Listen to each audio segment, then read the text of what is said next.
No niin Seba, me ollaan testattu tämmöstä äläikkyä. Ihan okei. No, mutta ei mitään, mitä mä menisin ostaa. Maistuu pesuaineelta. Joo, ja Sebu nyt maistaa salmiakkia.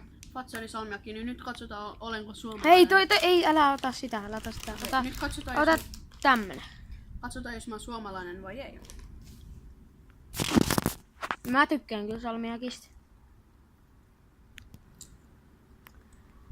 Mikä maistuu? Pidä vielä sussa,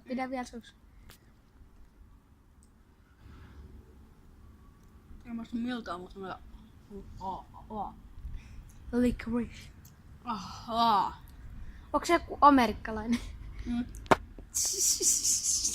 Ja sä oot vielä suomalainen. Mitä sä nyt teet? Sä maistat viimeksi. Ja nyt silloin toi. No voi helvetti. No joo, tää oli tämmönen, niin kuin mä yleensä sanon, update. Ja nähdään seuraavassa.